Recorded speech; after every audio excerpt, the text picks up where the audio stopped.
You would have said that hinge point moments in this election would include leaked audio from Billy Bush and the investigation of Tony Weiner's sexts. You would not have believed it, right? Like a year ago, you wouldn't have believed that it would, maybe that Donald Trump would be the Republican nominee. Maybe you wouldn't believe that this race would be in this condition. But when you think about what has constituted the hinge points, and, you know, the Democrats used to be feeling very superior because it was about Donald Trump and mistreatment of women and all of that stuff.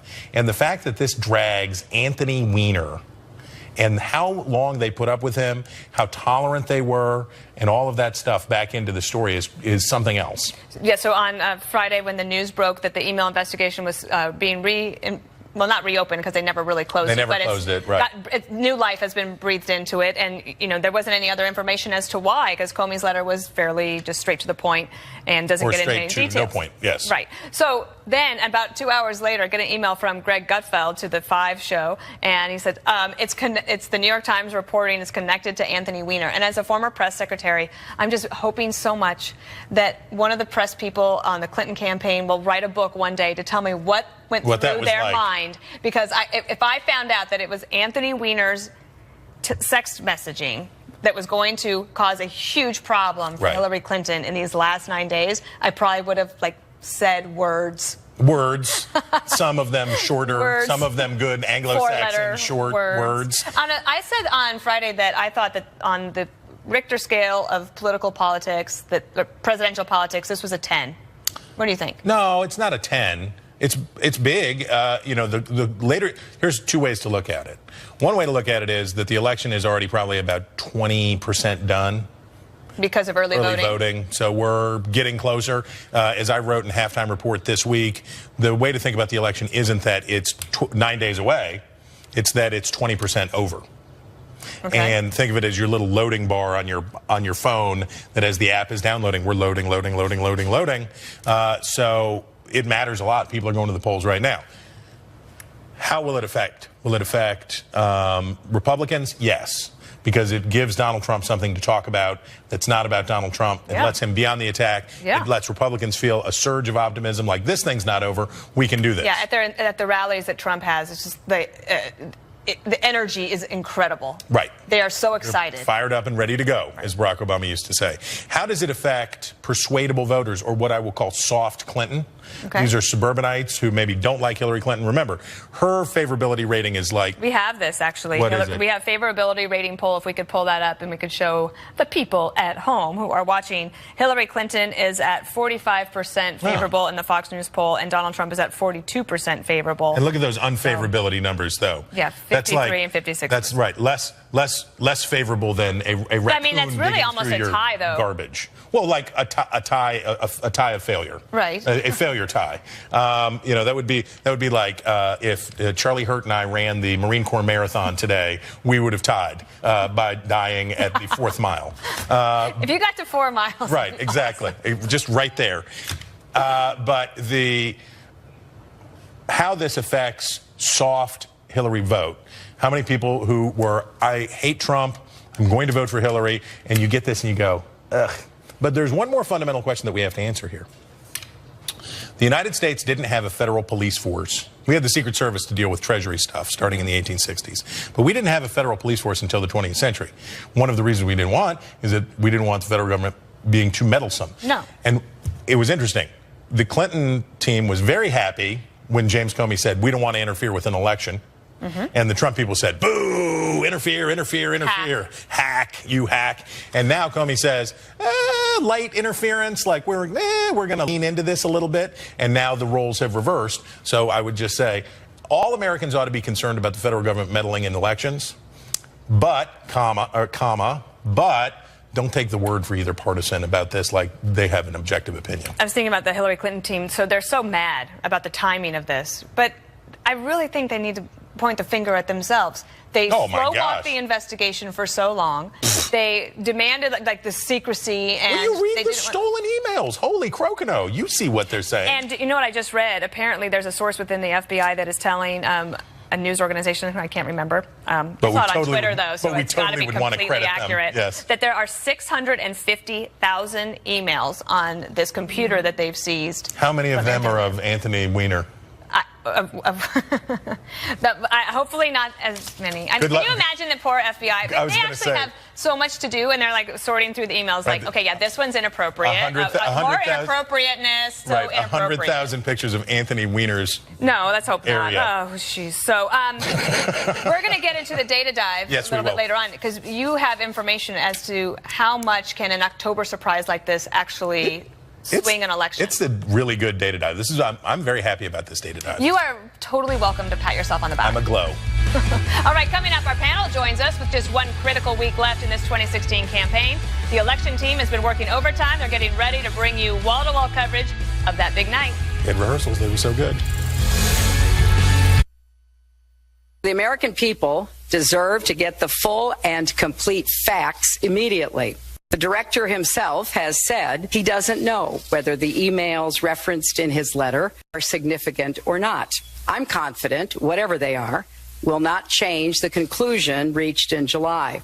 The FBI is reopening their investigation into the criminal and illegal conduct of Hillary Clinton. This is the biggest political scandal since Watergate. And it's everybody's deepest hope that justice, at last, can be properly delivered. Director Comey owes it to the American people, releasing this just a matter of days before the election to provide all the information. That's what we're asking. Just get all of it out there, and the voters can judge for themselves. We already know here is troubling to the American people, and it's convincing millions of Americans that Hillary Clinton is just a risky choice in this election. There's a look at just a bit of what has been a wild few days on the campaign trail. Let's bring in this week's panel of guests to talk about it and much more. I'm happy to have Charlie Hurt, columnist for the Washington Times, Bill McGurn, a Wall Street Journal columnist and former chief speechwriter for President George W. Bush, and Chuck Rocha, president of Solidarity Strategies and a Democratic strategist. We are glad to have you here. I like the way you say Chuck's name. It's like you ring a little bell, a little ring a bell at the end. Well, you're a crowd favorite. Everybody, when you were on the show last month, and then we got you back from Washington, you were willing to come to New York. Not your favorite place. All right. I'm a small town boy from East Texas. New York's a big city. But you know a lot about states. Absolutely. Okay, and let's take a look at Florida, because we have some swing state polls. And Chris, can you walk us through these two polls? Sure, I'll even gallop. Okay. Swing state polls, New York Times that they do with Siena College, they have a poll that says Donald Trump is up in Florida by 4 points. But if you ask NBC News and Marist poll they do with the Wall Street Journal, it says that Hillary Clinton is up by a point in basically a deadlocked race. Now remember, if Donald Trump does not win in Florida, he cannot be president. It is pretty simple. Another state that falls into that category is North Carolina. That shows Hillary Clinton up by 1 point in North Carolina. That's that's 6 points there. That's 6 points for Hillary Clinton in North Carolina that has proved a persistent challenge for Donald Trump, maybe more than any other previously red state. And this is my fave moment, and take this with a grain of salt. This is Crasian. The Crasian market research company did a poll in Alaska that has Hillary Clinton up 4. So things are what? Things are weird. Things are weird. And things could be tightening up, right? Because Trump has got a little bit of a new life in his campaign, and he's excited and on the trail. What do you make of these states? Well, what happens every election year, we're lucky enough to be working in lots of these states, and me and Chris have talked about this, people come home. And in states that tend to lean more red, independents need to be a little bit more conservative, and those conservatives come home to the Republican Party. But it's been the craziest year I've ever seen, just like I'm sure everybody on the panel will talk about in some way. But we've never really seen the unknowns of, will the youth vote really show up? What will the Latino effect really be? How many more blue-collar people who want to see the jobs return here from the disastrous trade policies? And then what will this email scandal really have to do with all of this? All of those are unknowns. Pollsters are going to go out and poll. They're going to draw their samples. But at the end of the day, the American people have to go vote. I hate when people say that. But that's really the truth. But you really can't measure what you don't know. And you don't know what the impact's going to be till that day. But you're right, and I heard you earlier, that 20% of America's already voted. Yeah, it's all, we're getting there. Charlie, you could feel at the end of last week the air going out of Trump-Ganistan. Things were you didn't notice it, but among a lot of Republicans, you could feel that there was sort of this impending sense of doom.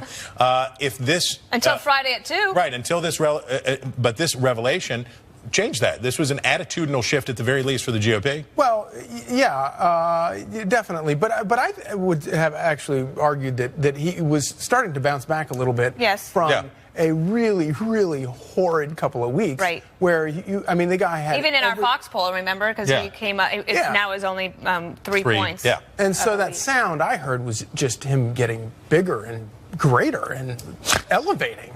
And then, obviously, the thing happened on Friday. But, you know, from the beginning, and I think one of the reasons why it's so hard to poll all this, and we have swing states of Texas and Alaska, is that, you know, Trump from the beginning, obviously he does things differently.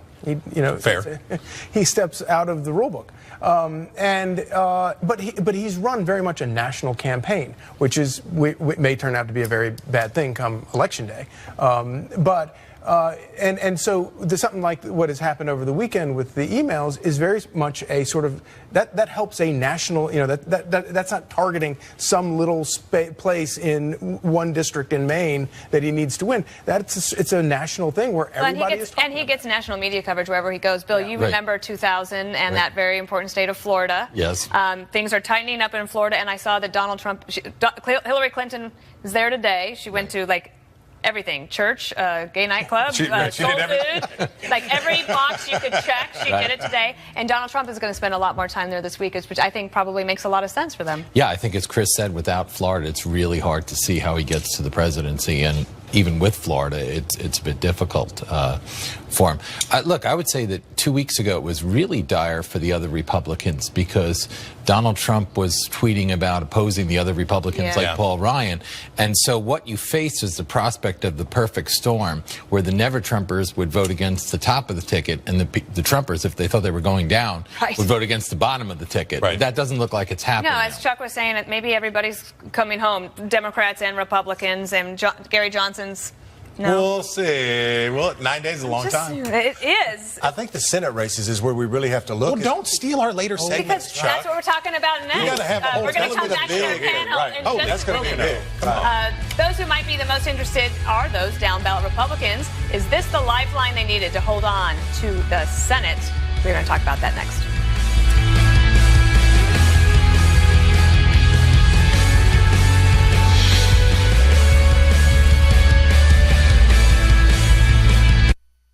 Folks, we're living in a third world country. This has never happened before. This has never happened before. This is the lowest point in terms of our judicial system. This is the lowest point in the history of our country. Remember that.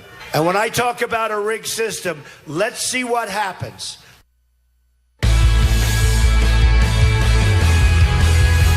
Softening his language on what he calls a rigged election, adding the FBI, Justice Department, and entire judicial system to his rigged list, which already includes the polls, the media, and the voting booth. Wait. Don't they like the FBI this week? This week, on the Republican side, they are liking the FBI. They're back to the FBI. The FBI was out. Now the FBI is back in. Less rigged. I can imagine that Comey is probably not checking his Twitter mentions. Rigged this weekend. quotient down 35%. So before we went to break, Chuck rightly brought up that we have a lot of these Senate races, and they are really tight. I'm going to show you two polls and have him talk about them. This is Pennsylvania Senate race. We have the Democrat Katie McGinty at 44.3 and the Republican incumbent Toomey, that's Indiana, at 42.3. We'll talk about Indiana, too. There's Evan Bayh at 44. He's the Democrat that came back in to save the day. And the challenger, Todd Young, 40%. His consultants think that race is a lot closer than that poll It probably is, and that's a state where I would guess that the coming home factor that Chuck talked about earlier, that as you see the Republican base square up in Indiana, that Young is hoping it can take him over the top. And the other one, Chuck, that you wanted to talk about is Missouri. So we'll have you talk about that one. If you can pull up Missouri, this is the Candor race versus the incumbent, Roy Blunt. 44.7%, the Democrat to Ray Blunt at 45.7%. Missouri usually a pretty reliable red state. Is this What's going on here? Two things I think are factors there. One is Kander is a veteran. He had that great ad where he put the gun together with a blindfold when the incumbent Blunt went after him as NRA. Blunt's been around a long time, so he can use almost a Donald Trump narrative if you've been in Washington too long. And also in Pennsylvania, the bottom line with all of these is a little bit of vote, a little bit of momentum change changes the whole thing. So if you go back to will the Hillary email thing that happened on Friday affect them, it made me think about my granddaddy and him giving me a job of cleaning out the chicken coops every weekend. Well, sometimes you would discover a snake, and I'd scream to my cousin, go get Pawpaw, because he needed to tell me if that snake was a rat snake or a copperhead. Either way, that's a bad snake. I don't need somebody to tell me that's just a rat snake. It's going to be okay. I'm already shot. I'm already worried. It's a snake. So it's going to have some effect, no matter if it's a good snake or a bad snake. That's why you got to take a 410 when you clean the chicken coop. Everybody knows that, Chuck. Why is everybody so anti-snake? Where I come from, the kids go out and catch them. And you work in politics. Yeah. Amazing. Precisely. What do you think about some of these races? Because I felt like the news on Friday gave Republicans something else to talk about going into this last 8 days. So instead of talking about Donald Trump and whether he's a good role model or not, Kelly Ayotte can now say, let's talk about Hillary Clinton and your support of her. Exactly. This whole thing couldn't be tailored better for those candidates running in tight races, even in races that aren't supposed to be tight, where they can turn the tables and say, okay, instead of, with the thing with Kelly Ayotte being asked if Donald Trump is a good role model, you can say, do you trust Hillary Clinton? Do you think that, and that's a tough question, I would think, for any reasonable person. Overwhelming answer from the electorate is no on both of these candidates.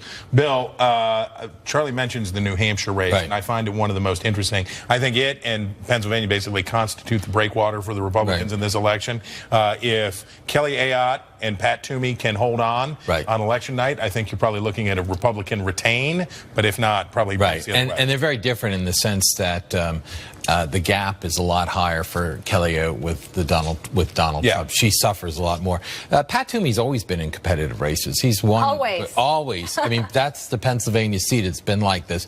So a lot is based on external events, and the FBI thing, I think, is characteristic of this campaign in that people don't like either the candidates in many ways. So they're both sides are very vulnerable to something happening outside.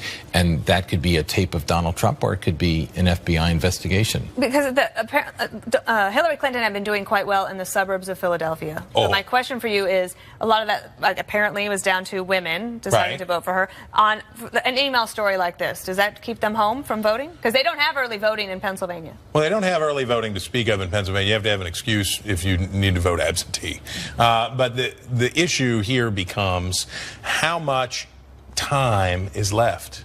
And in this election, Chuck, I don't know whether you agree with me, but I think 9 days is about 3 geological eras in terms of this election, right? We were talking about this earlier. You prepare yourself to roll out multi-layered communications on what you have on the gotcha moment on your candidates. I've run a campaign against Hillary Clinton for 13 months. You prepare. You have rollout of digital media, mail pieces, phone calls, on-the-ground organization, and a lot of TV commercials. But that stuff takes time to make, and you can put up a TV commercial tomorrow, but there's so much TV on TV right now. People are tuning out. I want to ask you, you said something in the green room. How many staffs does Donald Trump have in Arizona? 0. And Hillary has offices. Let's just say offices. He has staff. There's 31 offices Hillary has open there, and Donald Trump has 0. And they're still even. That should tell you something. It either says that he's doing a really good job or not. State. Absolutely, right? Now, that was reported. It could have been different 7 days ago, and offices could be open now. But for Donald Trump to have none of that there and still be even in a Republican state where I think those Republicans will come home. Let me just say, I think the headlines could change. We call this an email scandal. We don't know what's in those emails. And also, let's remember, the FBI, I think there's a lot of misreporting. The Washington Post talked about conservative FBI agents, that this is the reason. A lot of the people who disagreed with the FBI conclusion in July did so because the process was so different. And it was, you'd think if you're going after a presidential candidate, you dot your I's and cross your T's. They didn't. The difference you can see is look at the press release from the Department of Justice on General Cartwright, where they boast about getting search warrants, going to a grand jury, none of the things that happened. One thing that has happened this year that James Comey has done, he's united Washington in a bipartisan fashion against him.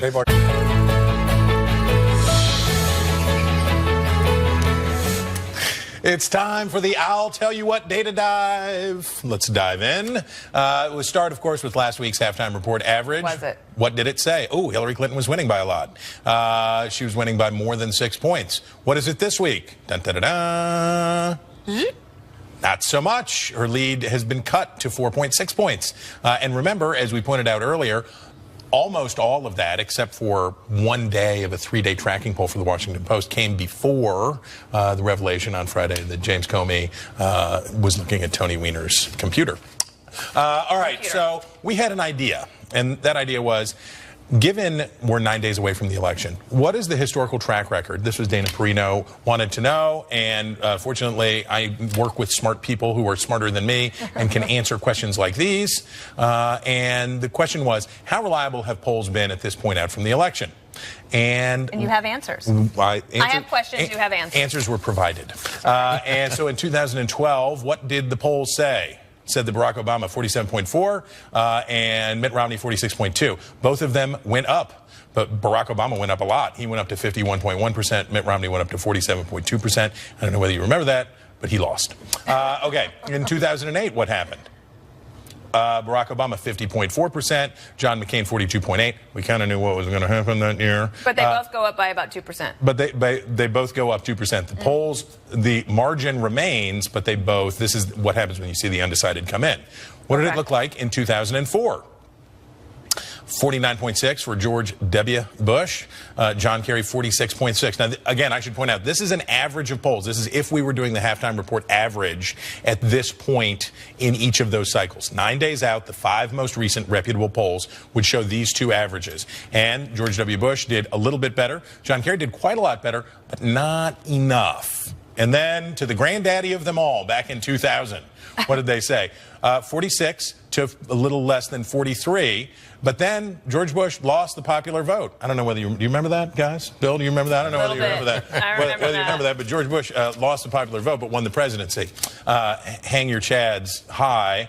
The point here is there were 9 days that intervened, and in that time, Dana, do you remember what happened? Well, I do remember what happened. Do you want to tell them, though? Well, there was was it a judge or a prosecutor in Maine? Remembered that George Walker Bush had an infraction, had been drinking before he had operated a motor vehicle. That came out 4 days before. There wasn't time for Bush to respond, and it made the election real squirrely. What will happen in 2016? I don't know. But Hillary Clinton, that's her lead. They're both going to go up. Will Trump go up enough to eclipse her in the next 9 days? Well, do you think even that she'll go up even after all of this? Like, could her number actually go down? So the polls show the margin is what matters, because at the end, undecided voters, if you say that you're undecided at this point, you're lying. Because if you say you're an undecided likely voter, you're lying, because you're one of two things. You're either not a likely voter or you're not undecided, because you know which way you're leaning. Now, right at the end, stuff like this can have an effect. But basically what happens is the tide comes in on Election Day. She's not going to finish at 44. He's not going to finish at 40. They're both going to probably go up from there. The question is, can he do essentially what what Al Gore did and vault past her? Do you agree with this? The tide that Chris talks about is the most important thing, because that's what we base all polling on, is a predictive model on who we think are going to show up. Here's how many Latinos, here's how many women, here's how many African Americans, here's how many non-college educated whites or college educated. All that's a guessing game based off of historical data that really makes it not a guessing game, but you have to measure that. That's why you've seen all of these polls rise, because they've all been wrong a little bit. But over the average, it hasn't been that much. I think this time, though, because you can't measure what you don't know, and just like what I said about Arizona, Donald Trump may not have an office open there, but he's even. Does that mean he's going to bring out more people who haven't participated in the process because they're just fed up? That's what he says. Right. And that may be true, but we honestly don't know, because we don't know and can't call them, because we all do it off a predictability model that's based off of them voting. So do you think it's possible, Charlie? We've heard a lot about the shy Trump voter, the people, and by the way, there's no evidence of this in polling, but that they're... Because they're shy.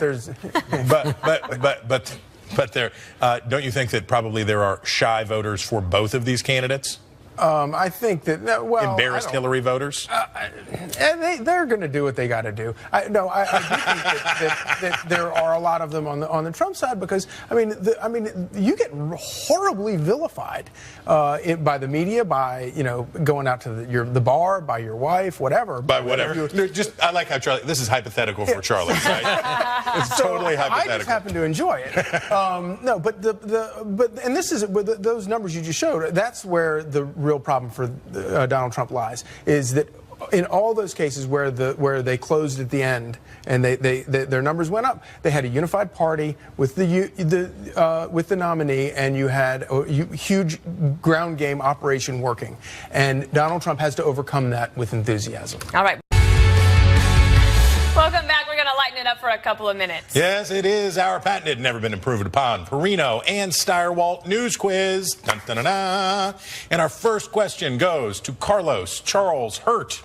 Not to be confused with danger. Right, quite so. I hope not. Get it off my laptop. Iceland's parliamentary election on Saturday made for big changes in the little nation.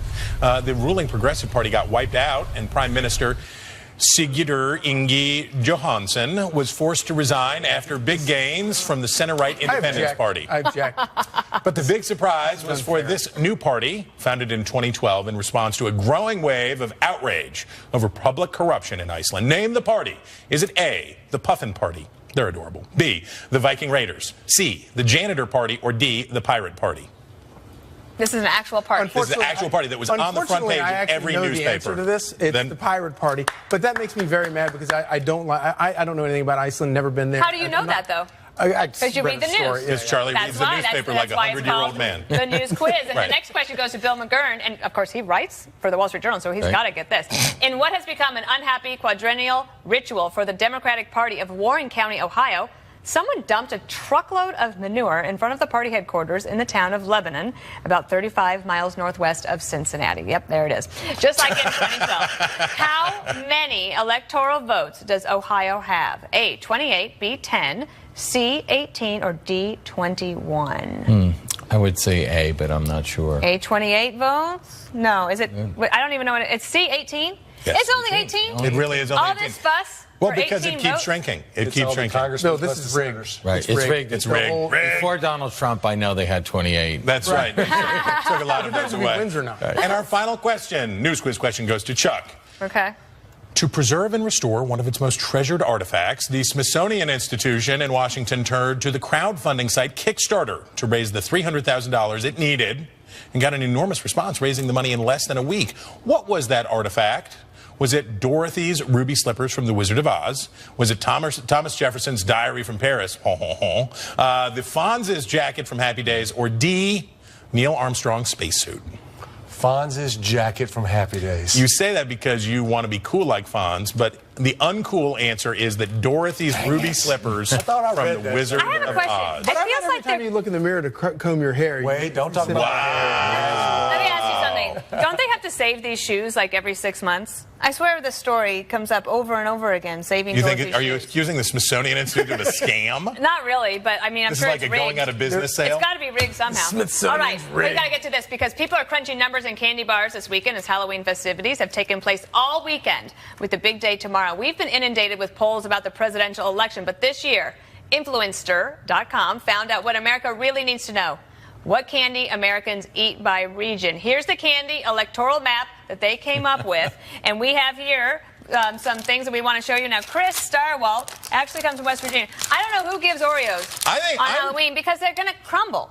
But they come in the 4-cookie pack. They come in a 4-cookie pack. And I am proud of West Virginia for doing this. In your case, they come in a sleeve, and you can eat the whole thing. Okay, That's what I did. I come from Wyoming, and that candy is the famous and always fabulous candy corn. Which tastes like nothing. No, but it's also very season appropriate. And you can also use it to pave your driveway. And it also turns out that Chuck and I are united. Oh, Tejas. Because Texas and Wyoming know good candy. Do you know how highbrow forever? Do you know how highbrow Virginia is?